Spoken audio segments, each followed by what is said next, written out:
ಇನ್ನು ಫೈನಲ್ ಆಗಿ ನಾನು ಕೇಳ್ಬೇಕು ಅನ್ಕೊಂಡಿರೋದು, ಸೊ ಮಿತ್ಸ್ ಬಗ್ಗೆ ಅಂದರೆ ಜನ ಏನು ತಪ್ಪು ತಿಳ್ಕೊಂಡು ಬಂದಿರ್ತಾರೆ ನಿಮ್ಮ ಹತ್ರ.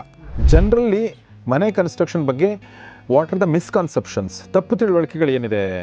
ಈಗ ಫಸ್ಟ್ ತಿಳುವಳಿಕೆ ಬಂದು ಮೇಸ್ತ್ರಿ ಕೊಟ್ಬಿಟ್ರೆ ಸಾಕು, ನಾನು ನೋಡ್ಕೊಂಡ್ಬಿಡ್ತೀನಿ, ಮೇಸ್ತ್ರಿನೇ ಎಲ್ಲ ಮಾಡ್ಬಿಡ್ತಾನೆ, ಅವ್ನಿಗೊಂದು 40 ವರ್ಷ ಇದಾಗಿದೆ, ನಾವೇನು ಅಂತ ಬಂದ್ಬಿಡ್ತಾರೆ. ಪಾಪ ಅವ್ರಿಗೆ ಸಾಯಿಲ್ ಟೆಸ್ಟ್ ಬಗ್ಗೆ ಗೊತ್ತಿಲ್ಲ, ಎಷ್ಟು ನಾವು ಕಂಬಿ ಮಾಡಬೇಕು ಅಂತ ಗೊತ್ತಿಲ್ಲ. ಸರ್ ಆ ಮನೆಯಲ್ಲಿ 30-40ಗೆ ನಾನೊಂದು 6 ಕಂಬಿ ಹಾಕಿದ್ದೆ, ಈ ಮನೆಯಲ್ಲೂ ಹಂಗೆ ರೀತಿ ಹಾಕ್ಬಿಡ್ತೀನಿ ಅಂತಾರೆ. ಅಲ್ಲಿ ಏನು ಇಸ್ಪಿಸಿ ಇತ್ತು ಗೊತ್ತಿಲ್ಲ, ಇಲ್ಲೇನು ಇಸ್ಪಿಸಿ ಗೊತ್ತೋ ಗೊತ್ತಿಲ್ಲ. ಅದಕ್ಕೆ ದಯವಿಟ್ಟು ಒಬ್ಬ ಮೇಸ್ತ್ರಿನೇ ಎಲ್ಲವೂ ಮಾಡ್ತಾನೆ ಅನ್ನೋದನ್ನು ಫಸ್ಟ್ ಅದನ್ನು ತೆಗೆದಾಕಿ. ಅಟ್ಲೀಸ್ಟ್ ಆ ಸಿವಿಲ್ ಇಂಜಿನಿಯರ್ ಇನ್ವಾಲ್ವ್ ಆಗಿರಬೇಕು.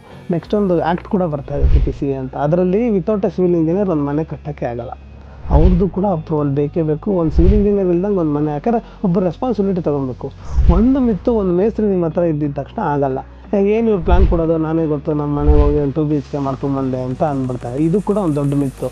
ಯಾಕೆ ಅಂದರೆ ಇಂಟೀರಿಯರ್ನ ಅವ್ರು ಕನ್ಸಿಡರೇ ಮಾಡಿರಲ್ಲ. ವಾರ್ಡ್ರೋಬ್ ಎಲ್ಲಿ ಬೇಕು, ಬೆಡ್ ಎಲ್ಲಿ ಬೇಕು ಗೊತ್ತಿಲ್ಲ, ರೂಮ್ ಮಾತ್ರ 10x10 ಕಟ್ಕೊಂಡು ಕೂತ್ಕೊಂಡ್ಬಿಟ್ಟೆ.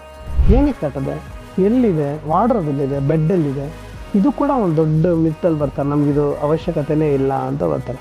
ನೆಕ್ಸ್ಟ್ ಬಂದು ಕ್ಯೂರಿಂಗ್ ಮಾಡ್ತಿದ್ರು ನಮಗೆ ನಡೆದೋಗುತ್ತೆ ಅಂತ ಒಂದು ದೊಡ್ಡ ಇಲ್ಲ ಬಿಡಿ. ಕೆಲವೊಮ್ಮೆ ಕ್ಯೂರಿಂಗಿಗೆ ಇಂಪಾರ್ಟೆನ್ಸ್ ಕೊಡೋಲ್ಲ, ನಂಗೆ ಟೈಮ್ ಇಲ್ಲಪ್ಪ, ಗೃಹ ಪ್ರವೇಶ ಬರ್ತಾಯಿದೆ, ಬೇಗ ಮಾಡಿಬಿಡಿ, ಏನು ತೊಂದರೆ ಇಲ್ಲ, ಏನಾಗಲ್ಲ ಅಂತ ಅಂದ್ಕೊಳ್ತಾರೆ. ತುಂಬ ಪ್ರಾಬ್ಲಮ್ಸ್ ಬರುತ್ತೆ. ನಾವು ಚೆನ್ನಾಗಿ ಕ್ಯೂರ್ ಮಾಡಬೇಕು, ಅದನ್ನು ವೆಟ್ ಕಂಡೀಷನಲ್ಲೇ ಇಡಿರಬೇಕು. According to Indian standard codes ಏನಿದೆ, ನಾವು ಅದನ್ನು ಕ್ಯೂರಿಂಗ್ ಟೈಮ್ನ ನಾವು ಬಿಡಲೇಬೇಕು.